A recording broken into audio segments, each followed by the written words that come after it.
You're listening to Head to Head, a Star Wars podcast. Two fans, two generations, all things Star Wars begins now. All right. Well, hello, everybody. I'm Eric Vansel.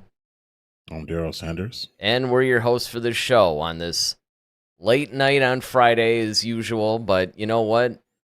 I don't know. I like this time. It's kind of like things are, pretty much unwinding. It's a nice way to end the evening, even though we usually go like well into midnight when we do these. But and I have a feeling that tonight is going to be no exception because this is a big one. This is one that you suggested, and it's something that has been in talks for a while, and it was brought up again by Matthew Vaughn, I believe. He was the director that kind of got this whole thing started, where he made these comments about the fact that Star Wars should actually be rebooted at this point.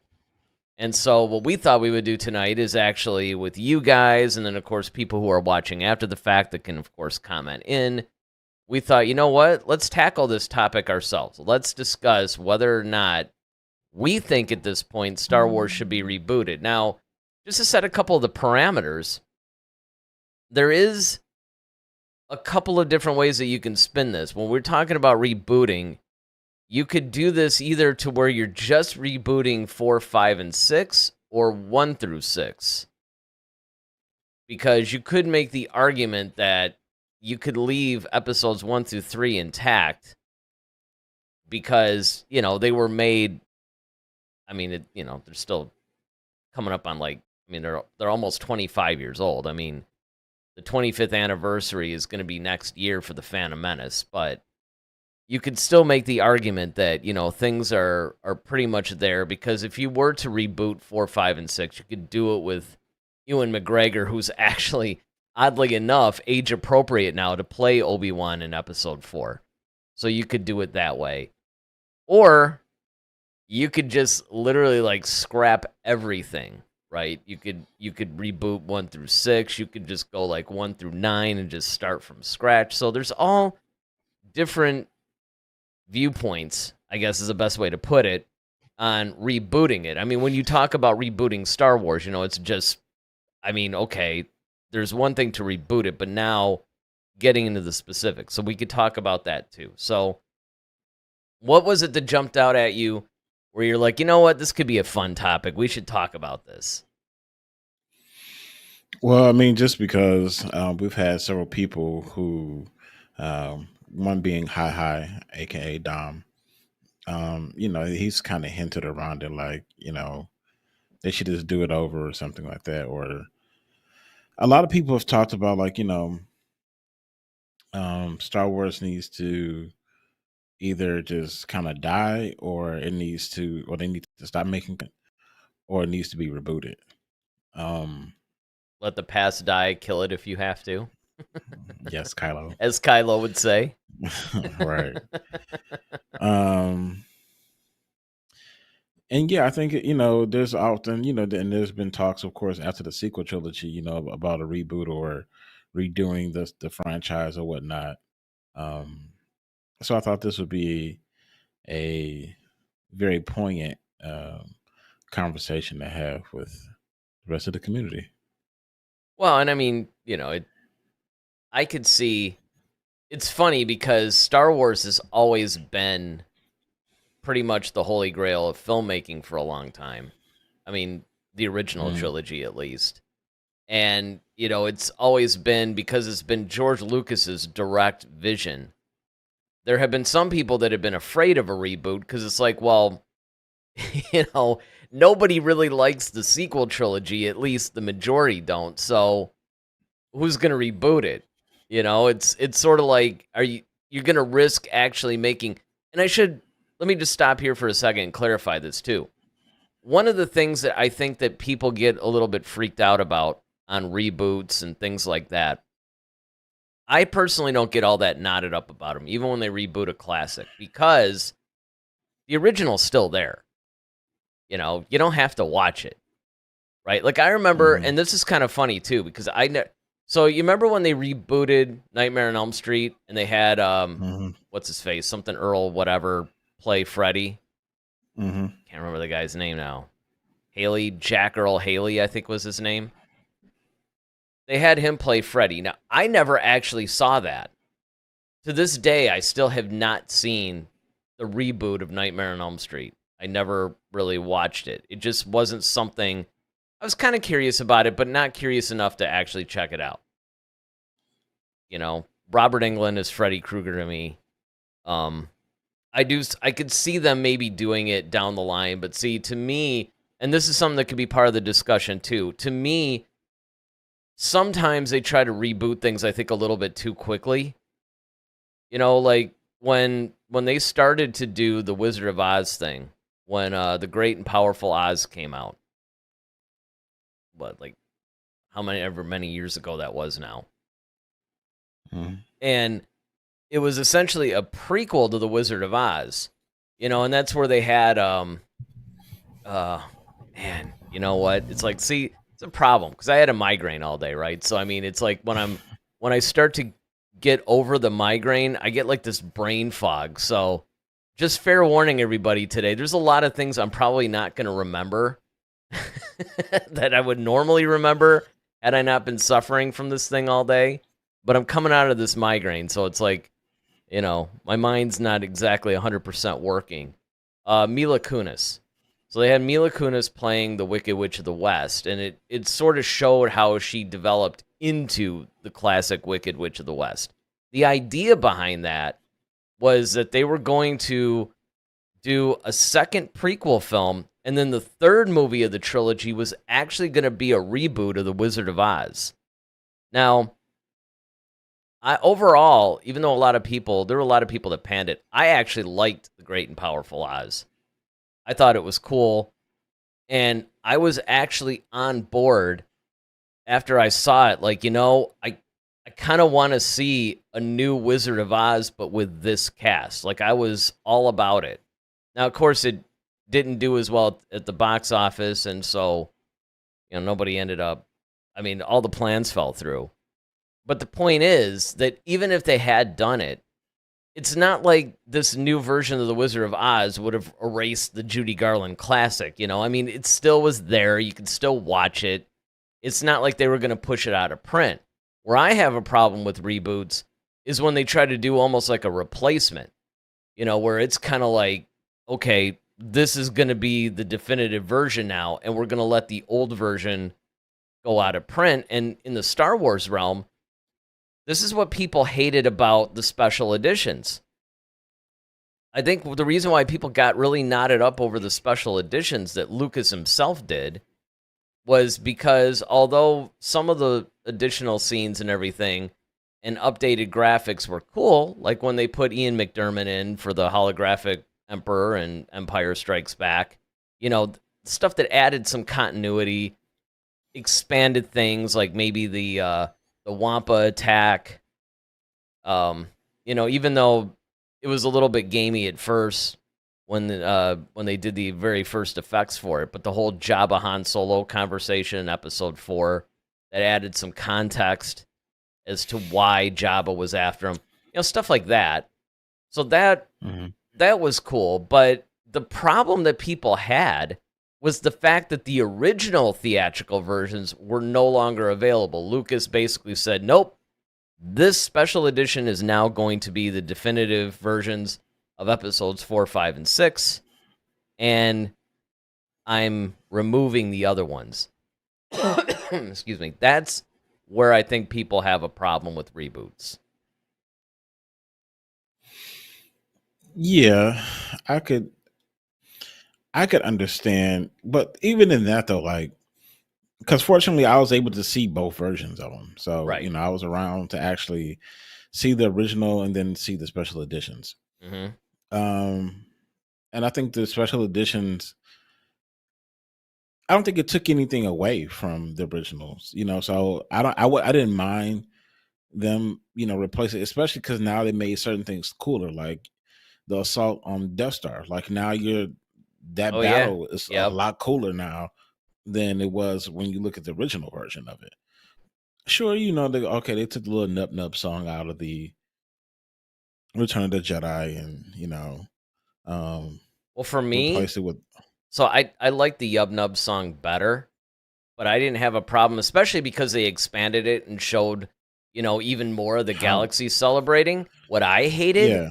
was what they did in Jabba's palace that when they replaced that song, with Cy Snoodles and stuff, Oh yeah. which was terrible.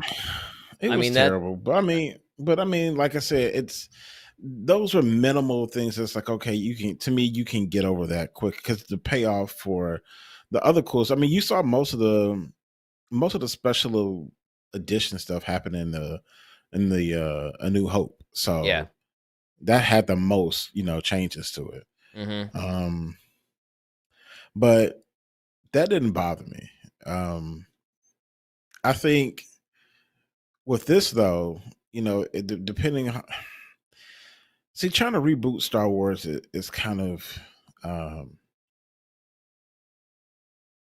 crazy to me in a way. Like, if you want to reboot the sequel trilogy, okay, fine, I'm okay with that because it's still new enough where it's like, okay, we haven't fallen in love with it, and I don't think anybody's really probably going to fall in love with it at this point. But we It said, does but a have lot of its people said, fans. Speaking of but a lot of which, people, Ronaldo, hello, my Bothan friends. He's big on The Last Jedi, so yeah. Ronaldo loves it. But you're right. By and large, most people, if you just But said, then people "Hey, said the look, same thing man," about the prequels too, though. well, yeah, So yeah, it's right, like, right. and then now the prequels is getting all the love now because everybody's like, oh well, the story wasn't bad, it was just the execution of things, but it was good movies, it was just executed poorly. Whereas now people look at the sequel trilogy, it's like, okay, they weren't even good movies in their opinion, which I understand why they have that sentiment. But to touch the original trilogy, I think would be blasphemy. I think the performances that we got in the original trilogy should stand as is. I don't think you should touch that at all. It's no different than how I felt about the Karate Kid. Now, don't get me wrong, the Jaden Smith version was cool, It was actually a good but movie. I enjoyed it it. was a I good would have movie. actually been okay with the sequel because, again, Yeah, and this isn't a point that I think is important to make. And this is why it kills me when people get so knotted up about all this. It's like, guys, it's not like people are wiping the original version off of the face of the earth. It's like if you don't like it or you like the original better, well, then just watch it. It's still there. yeah. I mean, but I think it's just one of those things where you're kind of like, all right, just leave certain things alone. Like, if they would have done their own version, like if they're trying to do their own version of the Karate Kid with like completely different, I You mean, mean like you, basically take the premise, but you just have all new characters. So it's kind of like the same thing, right? Kid gets bullied, learns karate, but it's not Miyagi. It's not, you know, yeah, we don't need, like, I mean, basically they just like, okay, Mr. Han is Miyagi, Dre is Daniel. It's like, okay, like you're essentially just swapping names and characters and doing the same thing over and over again, and which it's is why I think it works. I think that it would have been different if Jaden Smith had been playing Daniel LaRusso. Like if Daniel, they so actually because kept that's everybody. yeah, because and the other thing too is you got to look at, well, what's the difference between a reboot and a remake? That would have been more under the classification of a remake, which really, when you stop and think about what we're talking about with Star Wars, I think we're talking more about remaking than rebooting. Yeah, but even a remake of Star Wars, like, once again, I just feel like and this, Well, I got some it's very not even the fact. controversial opinions about this, but I want you to Yeah, finish yours, and I want to get Ronaldo here. He says, my answer is no. There's no need for now. Instead of that, tell stories in other areas of the timeline. Go to the Old Republic, thousands of years in the future, new stories, new characters. He goes on to say, of course, at some point, it's going to get rebooted, but not in the near future.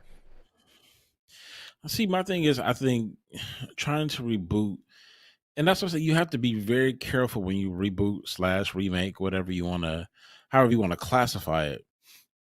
You got to be very careful with some things, man. And I think the performances that we got from the original trilogy are like, there's a reason why it's gold. The other part of it too, the biggest part of me that I'm concerned about is that, okay, it's George Lucas's story. Mm-hmm. It's like, okay, you're trying to, because essentially, if you try to redo or reboot it's not going to have the same gravitas as the original trilogy. Because even if you do happen to use James Earl Jones' voice again because he's given permission, but you still have, you know, Tarkin. You still have, so many other characters. Um, Billy D. Williams. I mean, granted, we do have somewhat replacements for some of these characters, but like Wedge, like all these different things. You don't have another Carrie Fisher, to play Princess Leia. So I think that if you're going to reboot something, okay, I can see you rebooting possibly the prequel trilogy or possibly definitely the sequel trilogy, but the original trilogy, no.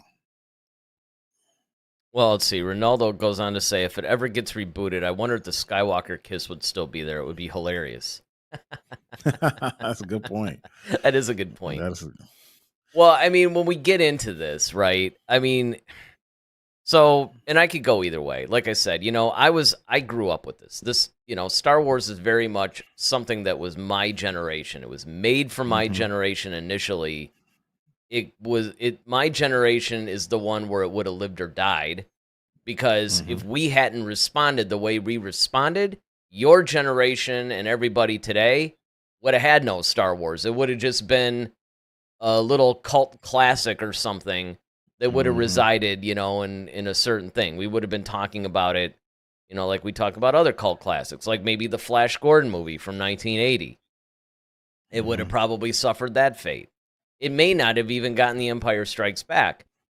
A lot of people forget the original, the novel Splinter of the Mind's Eye was actually going to be, it was going to be the script to the Star Wars sequel if it flopped and they didn't have enough money to make a proper sequel. That was the storyline that Lucas was going to use.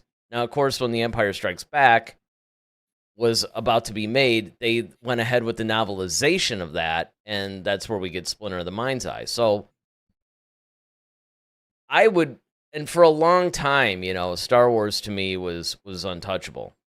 And I think it would have remained that way if we had not gotten any more content. Like if it had just been the original trilogy, maybe the prequels, and he stopped making them afterwards, I would have said okay. But now, although I'm not necessarily clamoring for it, because I actually think, like Ronaldo said, I think that there's still quite a bit of story to tell outside of those films. This is where the thing gets shifted from like, should it even be rebooted? It's like, well, wait a second, though. Before we get to even a reboot conversation, why don't we get more content? I mean, you got 30 years between Return of the Jedi and The Force Awakens that you can make tons of content. You've got the Old Republic, like Ronaldo said. You've got the High Republic, which they just came out with like, a year or two ago. I mean, and this is where like the Acolyte and stuff like that is starting to do stuff. You got the whole Mandoverse, which is where Dave Filoni is making really good use of that time period just after Return of the Jedi. You have, of course, that same time period, you can argue, is where the entire expanded universe takes place. And there's untold stories that you could tell. And that's really where, I guess, if I had to give like my, final verdict or something, I think that's really where my heart is, more or less. Like, I agree with you in the sense of, we don't need to do it. But where I differ from you is I would have absolutely no issues with a reboot, and I actually would love to see it. And there's a reason for it. Number one, the technology wasn't there. The story that George Lucas wanted to tell, he really couldn't because of the technology. And the reason, if you need any proof of that, his endless tinkering with episodes 4 through 6. And if he could do more, he would do more. He actually said that in an interview. He was like, well, there's only so much I could do because, short of reshooting it, there's only so much I could do. And the problem is, too, that once you had the prequel trilogy out, okay, now you got those actors. It's almost like I would have liked to have seen, they recast Han Solo for Solo: A Star Wars Story. They're going to have to recast Princess Leia anyway because of some of the stories they want to tell with her. So it's like, the problem is that in some cases, unless they do what we've all suggested, mind the period between Return of the Jedi and The Force Awakens, and maybe go to the Old Republic and tell some of these stories that people actually want to see.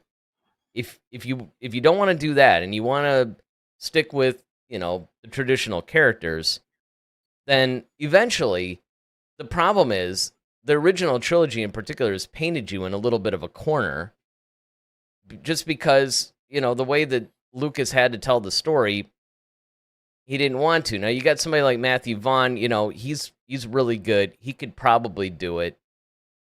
And if you did it, the original would still be there. Those performances would still be there. It's not like anything's erased. But you can then tinker with it in the way that you could really tell the story fully fleshed out. Yeah, but that's my problem though. It's like the story is coming from George Lucas. Like he's the one. Like if he wanted to redo it, then fine, because it's his creation. He's still around to do it. But I have a problem with someone who's had nothing to do with the project to begin with. I could see if it was like maybe Lawrence Kasdan or something around there, maybe. But it's like Matthew Vaughn, don't get me wrong. He's done some cool movies, but quite frankly, yeah, he redid the X-Men First Class. Good movie, but I still think there's some problems with it. My biggest issue is the fact that, okay, we can't even get new content now that's good. So now you want to go destroy the original? Well, see, that's the thing. And that's why I say you have to, but this is two different conversations. We're talking about should it be done, not necessarily who. Look, when Lucas said that, okay, he's going to sell it off and, now everybody, because one of the things that you and I even talked about on the way home from the theater when we saw the Clone Wars first episode in the theater, and we were like, oh, it's kind of cool to see Star Wars again. And at that point, Lucas was like, well, okay, I'm doing this, but I still don't want to do, any new movies. Right. On the way home from that, you and I were talking about, like, man, it just sucks that Lucas is so possessive of this franchise that he won't let other really good filmmakers take a shot at it. Because you have all the writers of the expanded universe who have been able to come up with wonderful stories. Wouldn't it be cool if other filmmakers could have a shot at it? Now, of course, he sold it to Disney, and these other guys had a shot at it, and, it hasn't been that great. But I don't necessarily think that that's a case of the only person in the world that can make good Star Wars is George Lucas. Because if you look at his treatment for episodes 7 through 9, I promise you nobody would have liked it. Well, the thing is that, and that may be true, but at least it's his sword to fall on. Yeah. Like, okay, it's like, okay, But then from that standpoint, that we shouldn't get expanded universe stories either because George Lucas didn't write them. But yet we all love Thrawn. True story. But the thing is like, okay, if you have George Lucas, let's say he decided to write 7, 8, 9, all right, and it flopped, like it just sucked. Okay, because he did the original trilogy. Not the original trilogy. He did the prequel trilogy, and it's like, okay, everyone loved the story. It was just the execution of it. It depends on how you look at things. We love the story. There's a lot of people that love the story, but there's still a lot of people that don't. There's still a lot of Star Wars fans that still think the prequel trilogy was horrible in every respect. The only one that usually gets a free pass is Revenge of the Sith. Because, look, that's, come on. That I always tell the prequel haters, like, look, you guys have to admit, even if you hated the overuse of green screen, Revenge of the Sith was actually good. In fact, we've even said that if the rest of it had lived up to it, it would have been cool. Now, of course, we have another fan who you and I have often said that we feel that Attack of the Clones is actually the weakest of the prequel movies, mostly because of the story. Because even though most people point to the Phantom Menace, right? But the story of the Phantom Menace, we felt was strong. People have debated me on that. Like, really? You really think that's strong? Yeah, I really do. Sorry, well, honestly, but I do. yeah, I mean, yeah, I think like even Attack of the Clones, like once again, it's setting up the Clone Wars. And I think if the Clone Wars animation were like movies, I think people would have different opinions in a way. Yeah, I would agree. Because you're really flushing out the story. Let's See, talk my about thing that droid trapped in the sand planet thing. I don't know if I'd want to see a trilogy of those films. No. Let's not be. But my thing is, excuse me. Oh, And that's my great. thing is this: is like when you look at the story, and this is what I'm trying to figure out. Like even for Matthew Vaughn, because he's the one who said he would do it, and it's like, okay, well, you're mainly known as a producer who's done directing, but you're mainly known as a producer. Okay, so Which what is side kinda of the where coin are Lucas you? was. That's kind of where Lucas was.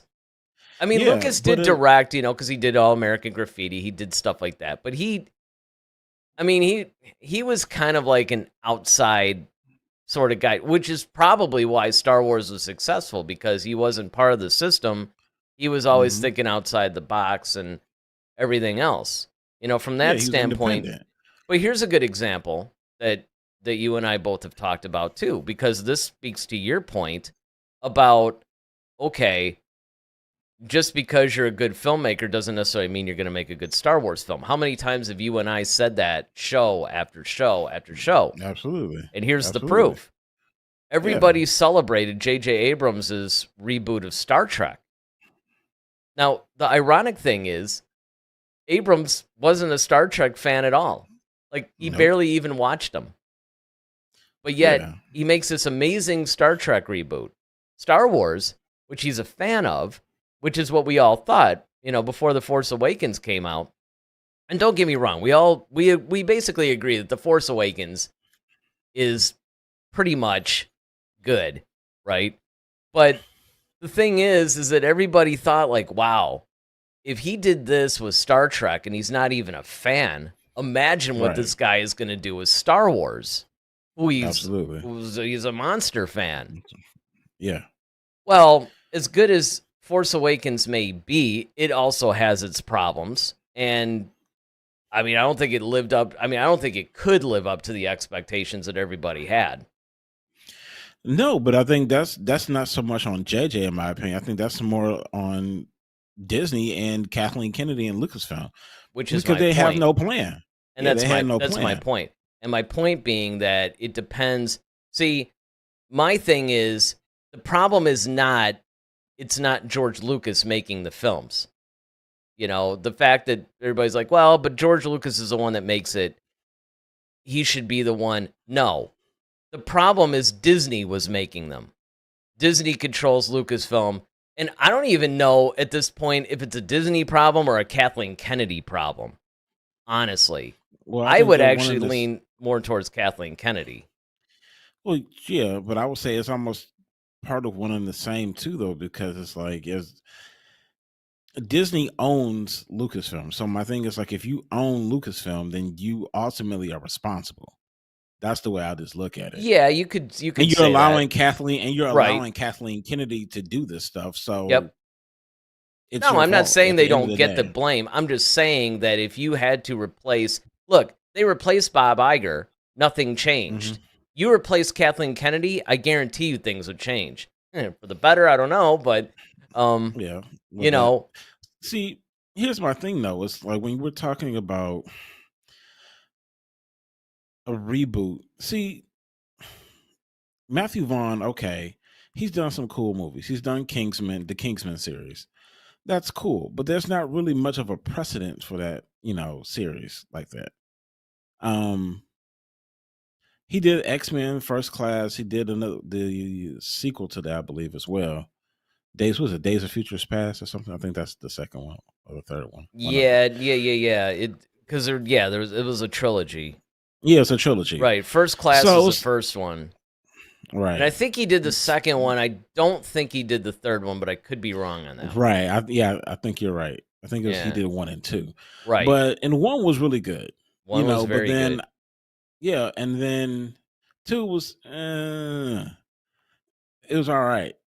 And my whole thing is that that's why I say you have to handle Star Wars differently, because see, when George Lucas created Star Wars, like, he was everything though. See, that's what I'm saying. He's not just, he was a director, producer, writer.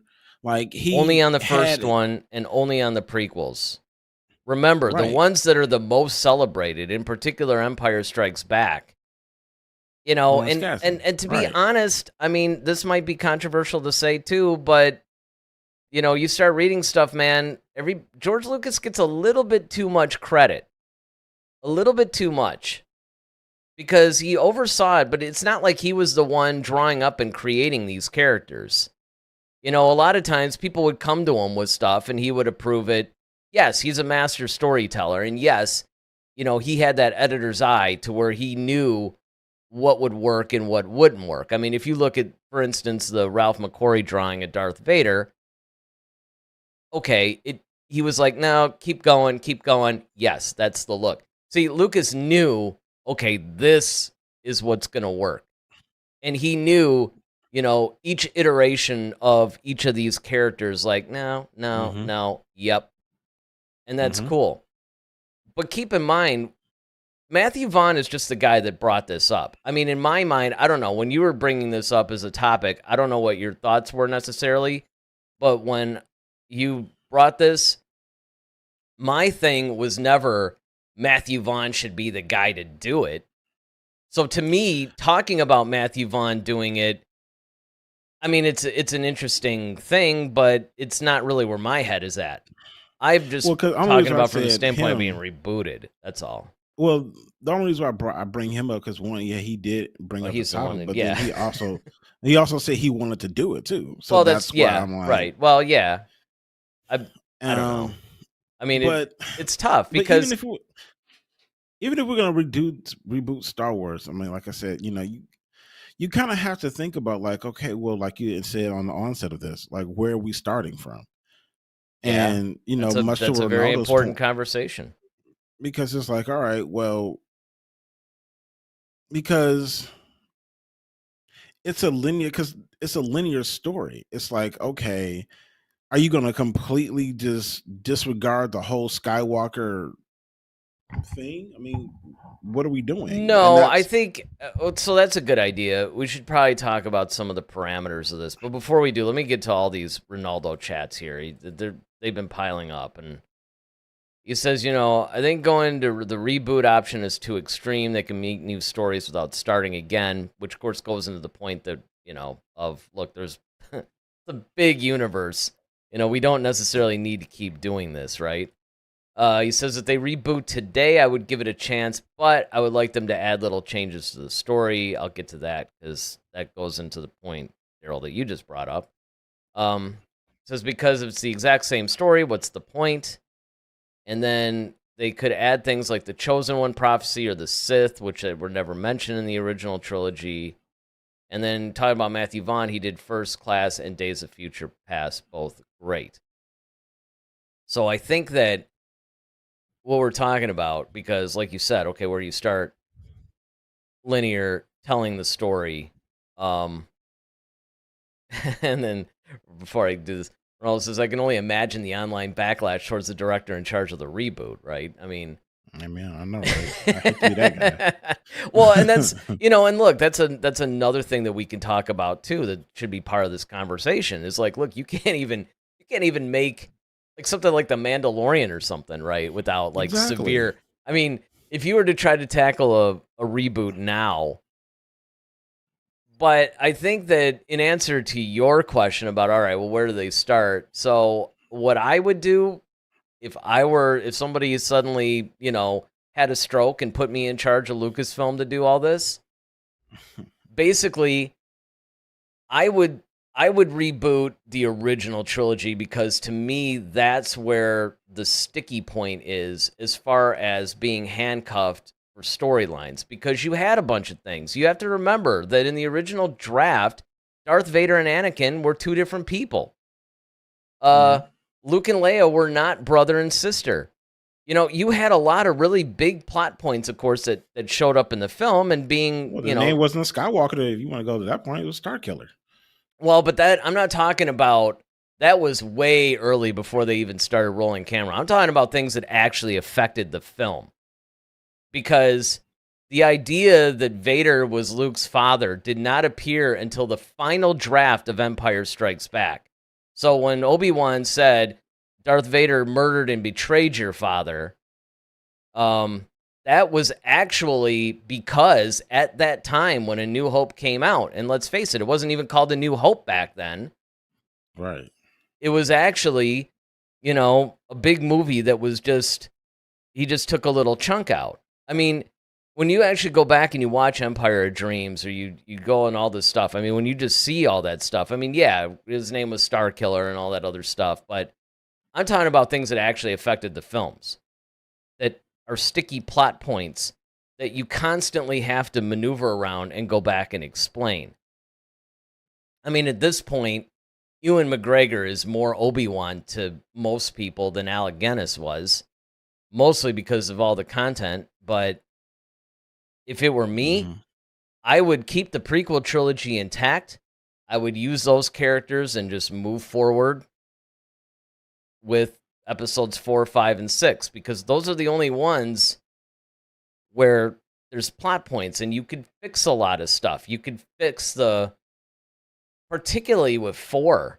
I mean, honestly, they could almost, if they really wanted to. 4 really is the one that presents the biggest problem. Because like look, the original trilogy is it's like a course in filmmaking. I mean, it's from a cinematic standpoint and a storytelling standpoint, it's fantastic. I wouldn't reboot by changing any storylines or anything like that. What I would do is just go back and fix a lot of these things so you can then continue on and actually have a story that's a little bit more cohesive, brought up to date, because basically the filmmaking and the effects and all that between, say, the Phantom Menace and now is not as severe as back when those things were made. Because let's face it, I mean, a lot of what we enjoy in films today were created because of what Lucas did and the fact that he had to try to make these stories. So, I mean, there's that. But, I mean, you're right. You could cast Alden Ehrenreich as Solo. You can, you could do that, so there's a little bit of continuity there, so you can then continue safely.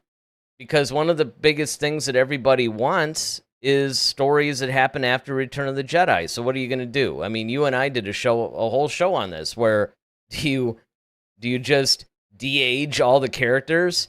Do you have Harrison Ford try to, do you sample his voice from like 1983 and then, de-age an actor or whatever to try to, do something after Return of the Jedi? Or, again, because this has to be part of the conversation, and this goes to Ronaldo's point, do you just let the whole thing stand and just expand the universe out, and let's just be done with the Skywalker saga? Which is ultimately where I would lean if, I had the ultimate choice. But my whole thing is, if you're going to keep trying to mine these storylines, especially when you have all this expansion, which is a problem. When you have a franchise that's 40 or 50 years old, eventually you gotta take care of the weak links. Yeah, I mean, I would say, just do better. My thing is, and going to one of your points that you've always made, and I completely concur with it, is you have great stories that's already been written for you. Mm-hmm. Now, I don't know if there's universe, right?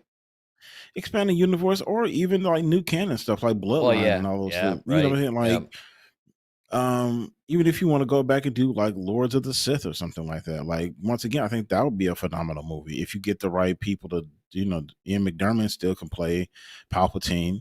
James Earl Jones has already signed over his voice. So get Hayden Christensen back in the suit. He loves playing Vader anyway. Well, there you go.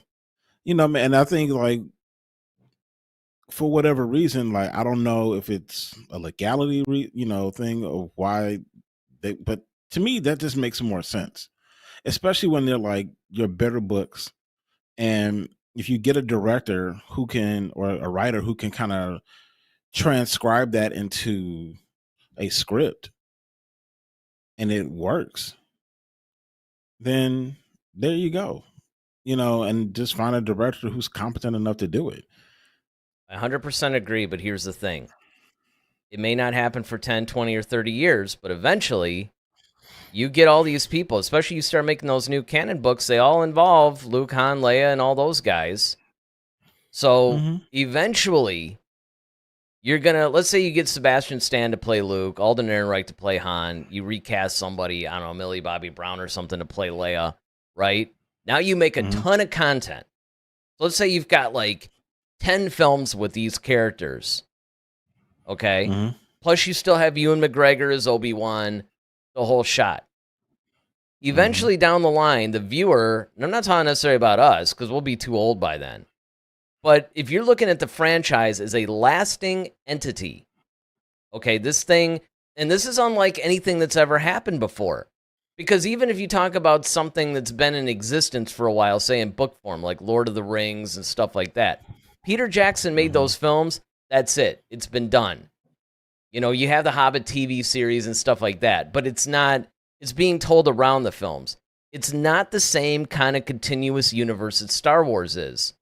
Star Trek is the only thing that I can think of offhand that's similar and has been going on for about as long. Actually, Star Trek's been going on longer. Longer, yeah. And now what Star Trek has done, they get around it.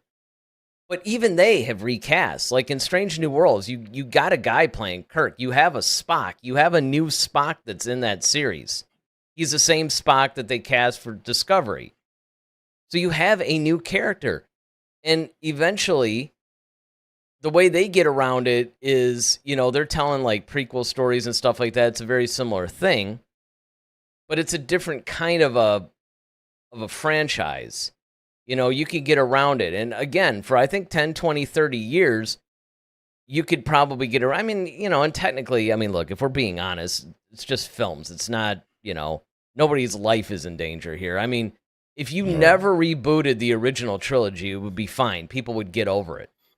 But being that Star Wars is unique in the way that it is with its storytelling and things like that, if you had, say, this recast Han, Luke, and Leia, and, the only glaring thing is those 3 episodes, and you've got like 20 films and stuff like that with these same characters, eventually, it's just gonna make sense to retell that story with the technology that'll be available to fix a lot of the plot holes and the continuity issues that continue to plague, that writers and filmmakers and television producers to this day still have to try to get around. Because again, as long as if you start telling Thrawn stories in the Chiss universe and all that stuff, well, then you're fine. But if you want to involve Han, Luke, and Leia, the Emperor, Vader, all that stuff, you're going to be trapped by those 3 films. Right now, do I think a reboot is necessary? No. I mean, it would help. I mean, one of the things that kind of softened it was when that guy came up with that new duel between Vader and Obi-Wan. I'm like, wow. Imagine if they fixed all the plot holes. Imagine if they had the continuity there. I mean, Lucas tried to do it, although he did do some stupid things like, Greedo shooting first because I don't even know why. It seemed less barbaric. Yeah, I mean, it seemed less barbaric on Han's part for him to be the hero. It's like, why would he shoot first? Right. It's because It's like That's Han. exactly. He's He's a he's smuggler. kind of He's not like a yeah. cleric. Yeah, he's not necessarily he starts. I mean, his whole career is not really law abiding anyway. So, Exactly. Exactly. So I mean it's one of those things that it's just for continuity's sake, for plot hole's sake, and just to update with the right technology. Because again, you have things like, lightsabers are like these really heavy broadswords and they're hard to, and you got to explain your way around it constantly. mhm. It's like there's just so many. If it were just one or two things, I'd say, well, all right, whatever. But there's a lot. Like, if you really go back through the original trilogy, there's a lot. Big stuff, too, not little things. And, when you're talking about you now have all this content and all these stories that you're basically handcuffing just because of some good performances, I err on the side of storytelling every time. Now, the different conversation is, okay, fine, but now you got to get somebody who can actually do a good job. I mean, that's a different thing, and that's a very important component, because yes, I would much rather deal with all the shackles of the plot holes and all the other stuff than get substandard films. And like you I said, they think can't even make The Mandalorian right.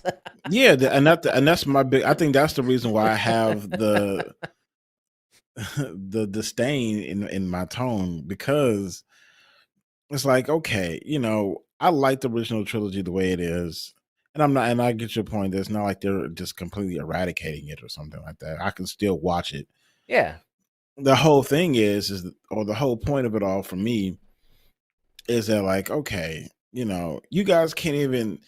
I don't want them to mess up anything else that's already good. It's like you're already trying to start something new that's kind of terrible. I don't want you going back and taking what's already been established as good and you screw that up, too. So then now it's just like, okay, Star Wars goes even more further down the toilet for people, because it's like, okay, what the heck is this? And it's like, oh, but now we got to bring back the original trilogy again to tell people, like, well, no, this is how good it originally was to begin with.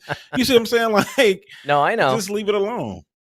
But here's But the other I see your alternative. points, though. Well, I see your point. because look, and everything that you just said, absolutely 100% true.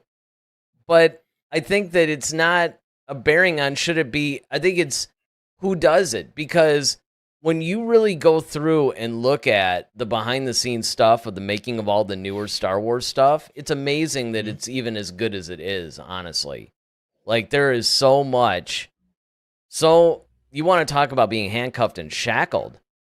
These poor directors and storytellers that have been trying to do stuff in the new canon. I mean, only the authors and stuff like that seem to go unscathed, which is probably why the books are so good. But everybody else, nothing but horror stories of what Kathleen Kennedy has done. And her whole crazy agenda of, this, like, she's going psycho with this female empowerment thing. It's like, now you're getting, Lucas was never about agendas and all that. It was always about storytelling. Sure. The point is that, to me, the should it be rebooted question and who actually does it are completely separate issues. I agree. And all I've been doing for this conversation is just talking about, should it be, what are the pros and cons and stuff like that. Now, you want to start getting into, well, right now, Disney are the gatekeepers of Star Wars. Oh, I'd want them as far away as possible from remaking the original trilogy. You can't even entertain this idea, in my opinion, unless Kathleen Kennedy is no longer in charge. You have to have somebody. I mean, you got to have. I mean, look, let's not even talking about, good story. Let's just talk about competence. Can we get somebody competent? Because, like you said, they can't even sustain. Like The Mandalorian, great first season, great second season, third season. You know what? And it's the same guys making it. It's still Favreau and Filoni. Mm-hmm. So it's just kind of, first of all, I think what they have to solve is, can we get something? And you brought it up earlier too, like the whole planning thing, right? Obviously, that's a big part of it. That's a big part of why I think there's been a lot of failures, because the things that Disney has done with Star Wars, where they planned it out, for the most part, has worked out.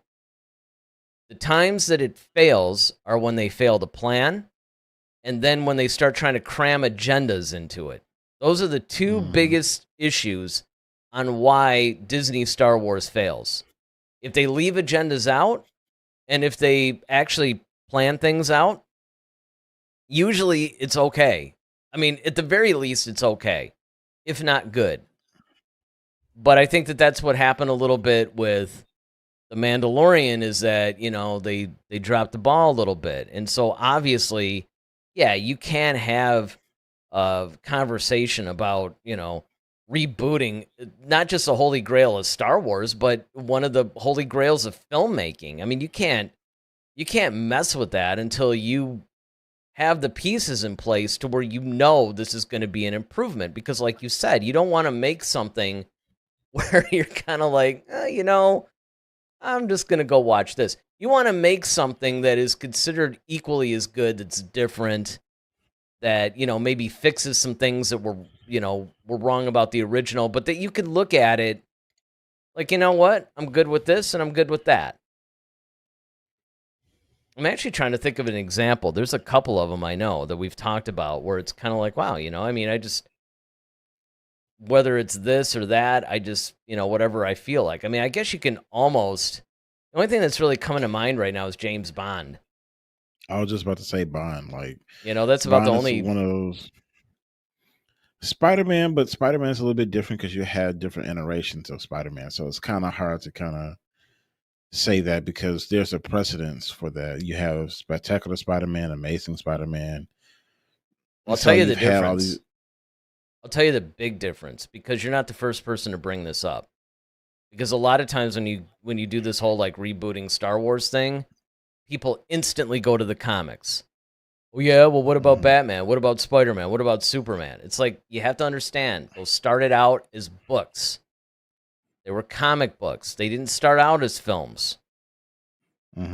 So whenever you make a film, which is a different medium, it's a different thing. Like, if we were talking about rebooting the novels of Star Wars, nobody would bat an eye.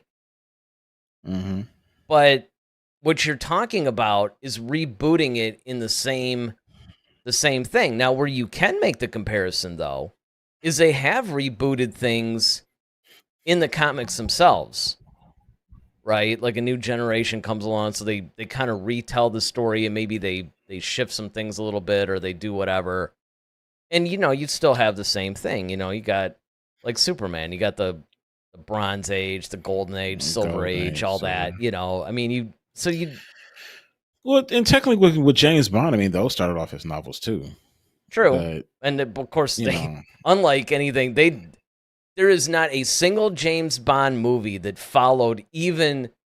There's a lot of James Bond movies where the only thing it has in common is the title. Idol. There's like zero. I mean, it always cracks me up when people go, well, because I like the Roger Moore era a lot. I mean, really, I like them all for different reasons. I'm not one of these guys but I do like Roger Moore a lot, right? And people sit there and go, well, Sean Connery really was closer to the novel James Bond. I'm like, dude, what are you talking about? Like, none of the films have anything in common with the novels at all. In fact, there was one, I'm trying to remember which one it was.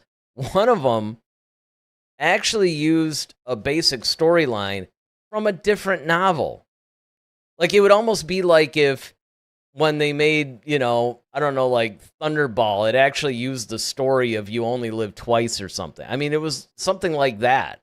I don't remember which movie it was, but it actually used the story of a different novel. Like, there is zero in common. You're trying to tell me, oh, well, this guy's performance is closer to the novel. Who cares? The whole film isn't close to the novel. The novel means nothing when you're talking about the James Bond series. So to me, that's like a stupid thing to say. But whereas Star Wars comes in, though, well, I mean, those start out as films. But you know what I'm saying? It's kind of like you if you reboot the thing, right? You want to keep a lot of the same story elements and things like that. I mean, really all you're fixing, and I guess maybe you and I should talk a little about this too. I'll get to some of the chats in a second, but we should probably also clarify, well, what would we want to see if they did reboot it? You know, what do you do with it, right? I mean, from my standpoint, I would just say I would keep almost the exact same everything. And a lot of people would go, well, wait a second. Well, then what's the point of remaking it? The point is, do it in such a way that it updates it, it fixes the plot holes, it smooths out the continuity, and those are two like very big things right there. Mm-hmm. You know, you use the prequel trilogy actors to reprise their roles. If you recast people to make post Return of the Jedi stories or prequels or whatever, like an Alden Ehrenreich, you know, then okay, use those actors then. Use the people that you're young enough that now you can continue making these films and you have that same set. Make it to where lightsabers are not like 50-pound weapons or something. Make it, you know, where it's kind of like, you know, these guys could barely lift these things, but yet in the prequel trilogy, they're flipping around, they're doing all this stuff. I mean, and that's just because George Lucas changed his mind. You know, I mean, it's, you know, those are the kinds of things that you want to, you know, unshackle everything. Make Vader his father from the very beginning. Dude, fix all the continuity problems. And that's really all you'd have to do. Well, I mean, if they were going to do it, I mean, yeah, sure. I just hope it's just written well. That's all, and the dialogue is just as good. And you know, if you have them saying the same dialogue, and they can, you know, because I think there's like key things, like, you know, those key quotes and stuff like that. You know, Well, yeah, because they do that. Look, when they, again, if my mind weren't scrambled from this migraine, I would probably be able to come up with an example. But they have done movies where they've gotten it from the same source and they do use the same lines. You know, they're just, again, because that wasn't really the issue. You know, because here's the thing. Like when they redid Psycho, that was stupid. You know, when that Vince Vaughn Anne Heche version, mm-hmm. that was pointless because it was a shot-for-shot remake. Like, same. I mean, everything was the same. All they did really was swap actors. I guess just swap actors and modernized it a little, but not even that much. And so, you know, for something like that, you're like, well, you're going to do that. I mean, you know, what's the point? But something like Star Wars, sure, you can maintain a lot of the same lines and stuff like that, but what you're doing is you're using now actors that you're going to presumably have in all these other things. So when I see Solo, a Star Wars story, I'm seeing his story continue now in A New Hope and then even beyond. You know, if they do Han Solo stories post Return of the Jedi, it's the same guy. Now, of course, you can also rightly go, wait a minute, you know, now you're going to have to reboot the sequel trilogy because you got Han Solo there too. And you know what I say to that? Let's do that. Right. Because like you said at the very beginning of this show, I don't think anybody would have an issue of rebooting the sequel trilogy. Like, you can just throw those stories completely out, as far as I'm concerned, and just start from scratch and make something that, you know, maybe people would actually want to see. Not this agenda-filled, just Star Wars member berries, you know, kind of a thing. And, you know, if they really wanted to maintain a lot of this stuff, and really you could do this with the original trilogy too in a lot of ways, but especially the sequels, you always had the world between worlds that you can use as a crutch if you really want to in-universe this thing a little bit. But in the case of the original trilogy, yeah, you could just keep everything the same, but what you're doing is you're just fixing a lot of the continuity problems. And you're updating it a little. Because now you can tell. And look, a lot of times what ends up happening, it's no different than if somebody remakes a song, right? It could actually be technically superior. But the problem is, if you've been living with this version for like 30 years, it's so ingrained in you, you have a hard time accepting the new version because of the familiarity of it. And I think that that's the other reason why a lot of people, when they're objecting to this, they're not really thinking about the benefits and, what comes with it. It's really more like, you're emotionally attached to a particular version of something. And you do have to get over that a little bit. But see, that's only going to be a problem for people like you or I. And really, honestly, it's not even that much of a problem for me. But the newer generations of fans and everything else, they're not going to be all that beholden to the 1977 version of Episode 4. They're not now. So my thing is, do you want this thing to continue on? Do you want to, this is part of what you have to do. Performances aside. I mean, look at how many versions of Agatha Christie films they've had out. And they've all been good. When David Suchet played him, Hercule Poirot in the TV series, when, who's the guy that originally played him in a lot of those, like, 1970s films that they made? His name escapes me now. And then, of course, you got the Kevin Branagh movies that are out now. Okay, all three versions of these films, like you take something like Murder on the Orient Express, every time they've done that film, they've all been different, but they've all been in, pretty much equally as good. People had their favorite versions, of course. But the point is, it's fine. If you like the 1970s version of it, you watch that. If you like the one that came out a few years ago, you watch that. There's something, but in Star Wars, it's even more so, because with the Agatha Christie stuff, it's not like you're, you have to fix continuity issues. I mean, that's mainly, you're just adapting a novel at that point. Now it goes into like what you were talking about with Spider-Man, which you like Tobey Maguire, and it's not even who do you like is, playing the actors a lot of times. Sometimes it's like the vision, right? Do you like the Sam Raimi version? Do you like, it's really kind of that thing going a lot of times. Let's talk to Ronaldo here. At some point, we're going to actually do that. We're going to try to take like calls and stuff through Discord. So if you guys aren't signed up to our Discord thing, you're going to want to do that, because eventually I'm going to figure out how to do that so we can actually hear you guys and really have conversations with you. But for now, we're doing chat. So Ronaldo says, if there was a reboot, would you give an in-universe explanation like Star Trek? I would. Well, obviously the in-universe explanation for Star Wars would just be the world between worlds. But I don't think you'd have to do that, because you're not doing it. The reason why they were doing that was because they still wanted to use Leonard Nimoy. They actually wanted William Shatner, but he refused to do it. But you had the Leonard Nimoy Spock, and they still wanted to include that. Well, it's like, that would be like if you still wanted Harrison Ford as Han Solo, but you wanted Alden Ehrenreich too. Yeah, you would have to do an in-universe explanation for that.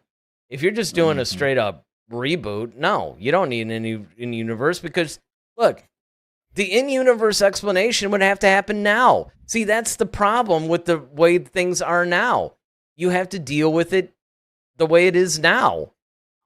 Actually, by rebooting, you would be eliminating the need for in-universe explanations, because you would no longer have to try to weave your way around all these plot holes. Let's see, what else do you say? I agree, it's not necessary, but it will be at some point. And yeah, I mean, I think that's really, I think, a lot of what we're talking about here too, is that, down the line. I'm not saying, neither one of us are saying that this should even be something that they do tomorrow. And as Daryl rightfully 100% points out, They especially shouldn't do it the way that Disney and Lucasfilm are right now. Like, I want these guys to stay as far away from the original trilogy, and I don't even want to hear the word reboot out of these guys' mouth. Right. Keep the original trilogy out your mouth. Yes. Will Smith to play Lando Calrissian. Yes, exactly. There you go. Yeah. I can't believe you just did that. Oh man. But it applies. Good. Because I would want to go up there and I'd want to slap Kathleen Kennedy the way that Will did Chris, because it would be the same kind of thing, man. You can't you can't do that. You guys, it's like, listen, you can't even be trusted to make new content right now. I certainly don't want these clowns to go back and redo stuff that we already have. That's fine. And I think that's really where exactly. Yeah. And like you said, look, Matthew Vaughn brought this up, but I don't think anybody's really saying. Now, I know there's been a lot of speculation, stuff like that, where, well, I wonder what he would do. Well, that's what he said. He said he would go bold. He would, let me make sure I quote him correctly. Well, while you're looking up that quote, let me get this other chat from Ronaldo. He says, I agree there's no need for an explanation, but I bet $100 there would be a big amount of people demanding it. And then, of course, he really liked the Will Smith reference. because for me, he says, because for me, it's got to be something so bold, so different, and so brave. See, that scares me. Yeah, when they start using words like brave and bold and stuff like that. By the way, David says this is how we get Ronaldo. This is how we get Ronaldo's favorite movie, The Last Jedi. And it's just like, okay, Well, and that's the other conversation too, right? I mean, once you get past the should they or shouldn't they, then it becomes for who, and when you're looking at who, then you have to ask why. Why do you want to reboot it, Matthew Vaughn? Why do you want to reboot it? Whoever. It's like, and I'll even go a step further. If it were me, like if I were in charge of Lucasfilm and somebody expressed interest, like, okay, let's say we make the decision. Like, yes, now is the time. Say it's like 10, 20 years in the future. Now is the time to reboot it. Okay, fine. Now we're looking for somebody to do it. So first thing that you do is you start looking at, the pool of directors that are doing some good work. But then I would actually have them make a Star Wars film. Like whatever I had, like kind of in the can, like, because you would want to test these guys before you give them something like the original trilogy, remaking that. You want to test these guys with Star Wars. Like, okay, well, they made a great film, but can they make a great Star Wars film? Because, again, like you said, and like I've said a million times, remaking the original trilogy, obviously Lucasfilm has to be the ones to do it. If Lucasfilm were run by a different person, I mean, to me, that's what would have to happen first. Kathleen Kennedy cannot be in charge if and when this happens. That's number one. Number two, whoever you do decide to get to do it has to be tested. I don't care if they made a great, whatever other film they've done, or even a bunch of them. Because look at J.J. Abrams, look at Rian Johnson. Rian Johnson gets away from Star Wars, he makes a great movie. Now, again, Last Jedi, it was good, but I don't think that it was the Star Wars film that should have been made at that time. That's why I would still be all about that Rian Johnson trilogy that they keep talking about that has like nothing to do with the Skywalker saga, but it's Star Wars universe. I'm on board for it. I can't wait to see it. I'll bet you it'll be really good. Because when you're not tinkering around with like Luke Skywalker, And, like what The he's legacy doing next. characters. Yeah, exactly. Any of the legacy characters. I mean, I just don't think he was necessarily the right choice for that. But again, like we said in our last Jedi review, both of them, because we actually reviewed the movie twice. I mean, the first one was when we were still doing the audio podcast. The second one was part of our What is Star Wars series, which you guys could go back on our channel if you missed it and check that out. But as we've said a million times, everybody kept saying that they wanted Star Wars to branch out, take chances, all that other stuff. It's exactly what Rian Johnson did. And even though The Last Jedi did have some problems, overall, it was good. And it really did, I think that The Last Jedi would have been better received if Luke Skywalker had not been portrayed as he was. I think that's the biggest sticking point that people have with it. That, and it's kind of like Battlestar Galactica. I mean, the whole movie is basically like a ship chasing another ship. And until, of course, we get that award-winning Canto Bight scene that everybody loves. Sarcasm in full mode right now. But again, I mean, there's a lot of things about the movie that were really, really good. But the point is, so when you're not dealing with the legacy characters in a very pivotal point in the Star Wars franchise like The Last Jedi was, I think Rian Johnson making a trilogy of films in the Star Wars universe will probably be very good. But again, you have to test that. You can't say, hey, this guy did Knives Out and, was it Looper and, some of the other stuff that he's done, and go, hey, let's bring him in to make Star Wars now. You go and you find a director and you say, okay, cool, this guy's making some films that, we think are good and high quality, and let's give him a Star Wars film and see what he does with that. If they do okay with that, that's when maybe you can consider this person for the original trilogy reboot or remake or whatever. But, you can't just hand that off to somebody. So I think that would be number 2. I think those would be like the 2 parameters. Let's see what we got going in the chat here. Because, well, first of all, hold on. I got to get to this one. I expected this. Ronaldo's like, hey, The Last Jedi is a masterpiece. Okay. David says they should reboot, but they won't do it right. Well, that goes into, David, you're joining us after quite a bit of what we've been talking about is past. So I would honestly say for anybody that is just joining us now or within the last 5 minutes or so, you keep watching, but you're definitely going to want to go back and see this whole episode because there's a lot of stuff that we were talking about early on. But David is correct. Under the current leadership and everything like that, I don't think either one of us want them anywhere near rebooting the original trilogy. He says, if done correctly, it could be great. With the technology we have, it should be amazing.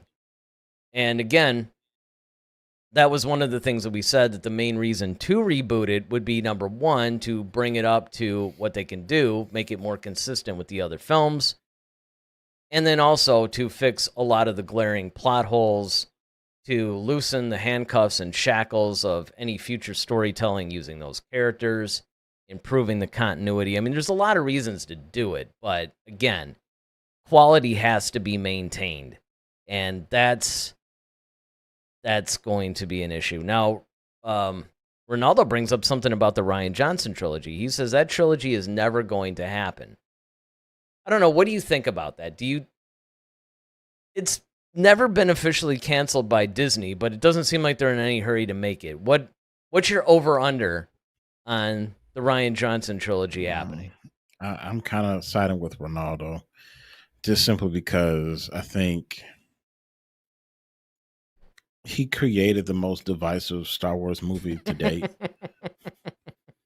And no one's going to be, even if it is a good movie, and it could very well be, because like we just said, he's not going to be using legacy characters, but just the simple fact of Rian Johnson and Star Wars again, and then you want us to see 3 more movies. Yeah, everybody's going to be like, unless he makes the first one and everyone's just like gushing over it, Right. and everybody's like, okay, maybe not, and it's like, okay, they'll give him that second chance. But Mm-hmm. I think Disney will be taking a huge risk by allowing him to make another film. It's like Well, Tarkin said, Tarkin, this yeah, had I was gonna yeah, say this is an this had awful better risk. work. This had better This work. Yeah, better work. yeah. Well, and Exactly. I'm sure that's what they're saying to all their directors right now, even Filoni in a lot of ways. But I would agree. So if I had to give an over under, I would say, um, there's a 60% chance of at least the first film being made, but not right away. Not right away. I don't think it's going to be on the roster, although we don't know, because again, one of the other problems that Lucasfilm is having is they're not exactly being forthcoming about their film schedule. I mean, we know there's something coming in 25, 27, and I think like 29 or something. But we don't know what they are. Or in fact, no, wait. Wasn't it like one of them was kind of back to back? Like it was coming out like in May and December or something like that at 25. Like I could have sworn there was like something like that where there was a couple of movies that were being released very close to each other. Well, there's the James Mangold one that's pretty much like the origin of the Force. Yeah, it's the And Dawn then of the there's another Jedi, I one where, think. And then there's the Rey movie, yeah, the Rey movie, right? which I think is like New Jedi Order or something. I don't know. Yeah. Which, of course, we all question about the Yuuzhan Vong, which, of course, I did a whole show on that, too, about, will the Yuuzhan Vong pop up in a Rey movie or something? But I think that it is important to note that, yes, we do have a film schedule, and we know a couple of the movies that we have out, but nothing has been, like, they haven't said, it's like we have the release schedule and we have titles of films, but to my knowledge anyway, they've never matched it up. Like, they've never said, James Mangold's The Dawn of the Jedi is coming out on, December 19th of 2025 or something. Like they haven't done that. They've said, here's the dates that we're releasing the next set of films, and here's some movies that we're kind of in development right now, but they haven't tied the two together yet. So, could the Rian Johnson movie be the one that's released in like 29 or something? Maybe. I mean, the funny thing is, if you ask Rian Johnson and if you ask Lucasfilm, they will both say that yes, his movies are happening. But there's nothing that's on any kind of a schedule or anything like that. It's sort of like, yeah, we're going to do it, but... And I agree with you. I think that they're not necessarily in a hurry because he's the guy that made the most divisive. I think they want the maximum amount of time. Like, it's not just, let's let a few years go by. It's like, no, let's let an entire generation of moviegoers, refresh itself. So people who might have been like, 12 or 13 or something when The Last Jedi came out are going to be like 30. It's like, we're not going to take any chances. We're not going to take any risks. We want to make sure that doesn't happen because, again, the biggest problem is when you're talking about this reboot thing, you have to look at it from a couple of different angles. Number one, which we dealt with earlier in the episode. And again, if you guys, are just coming in or whatever, well, first of all, if you're coming in, hit that like button, hit the subscribe button. It does help the channel. That's one thing I want to get out of the way. But the second thing is, if you're just coming in, this is an episode you're definitely going to want to go back and watch after this thing is done because we dealt with a lot of stuff as far as everything goes with this whole reboot thing. And the first thing that we dealt with, of course, is should they do it or should they not? But even after you get past that, it's like, well, when?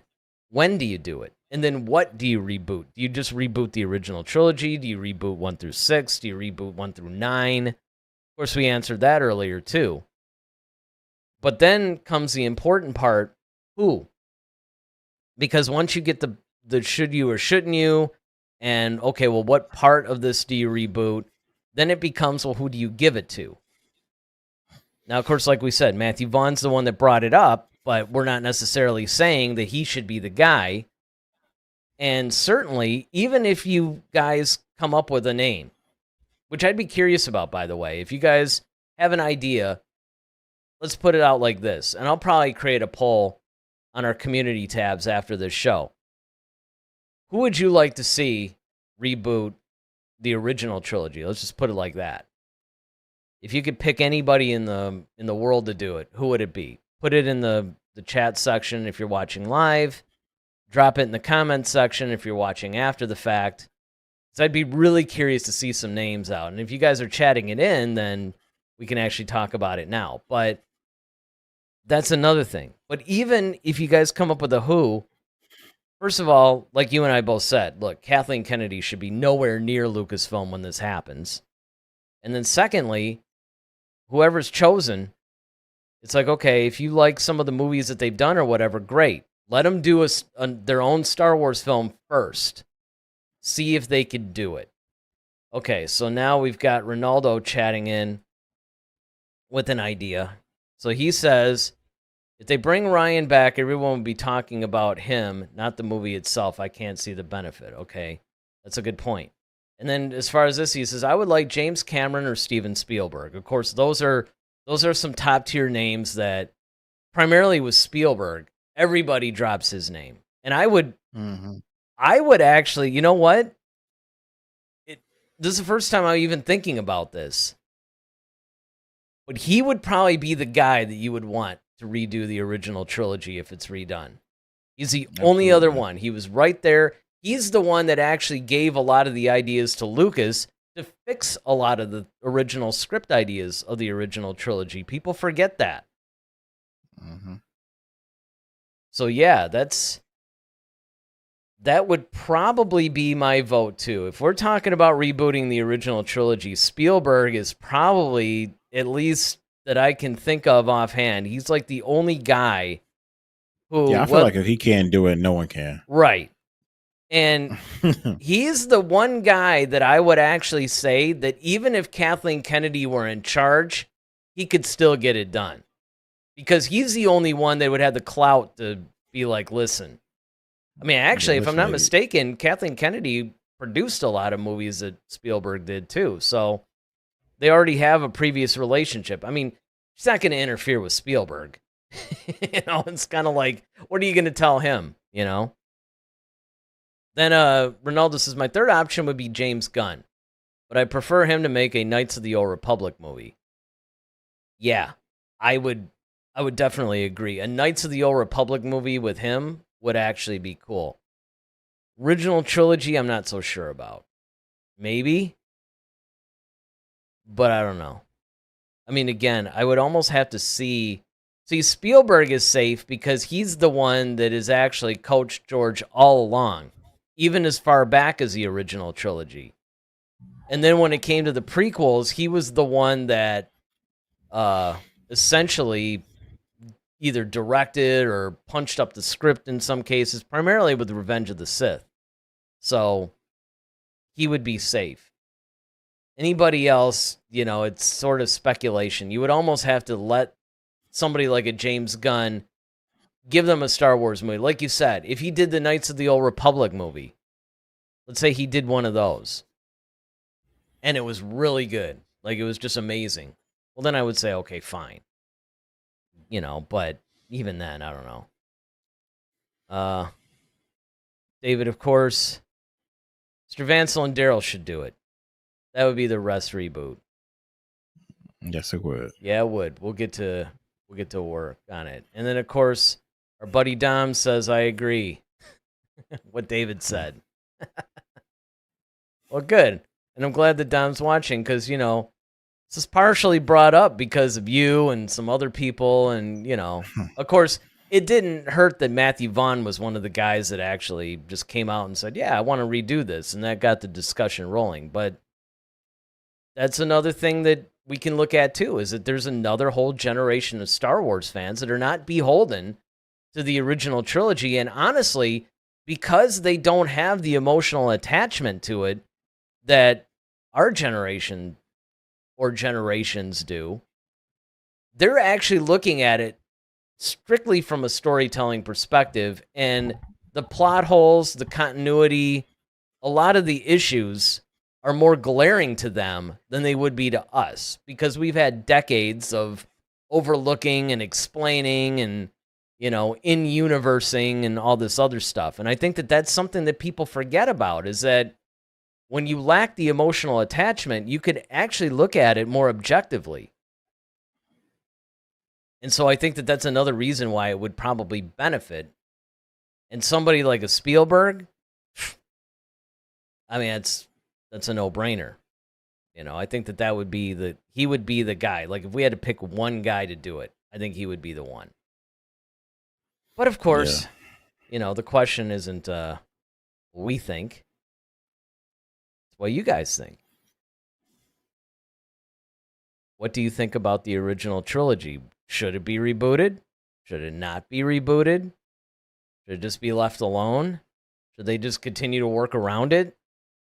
We got to see where you guys' heads are at. Again, if you joined us in late, you're definitely going to want to watch this whole episode, because we get into a lot of stuff about this earlier in the show.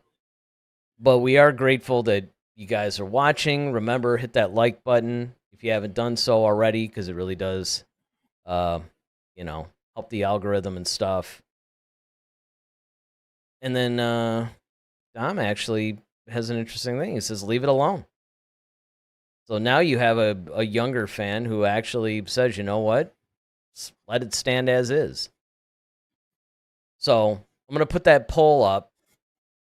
Actually, I'm probably going to put 2 polls up after this show. One is going to be, you guys think it should be rebooted or not? We'll probably put it on our social media too. And then also, we'll put up another poll about, if it is redone, who do you think should redo it? So keep an eye out for that. Monday, we got a really interesting show for you guys.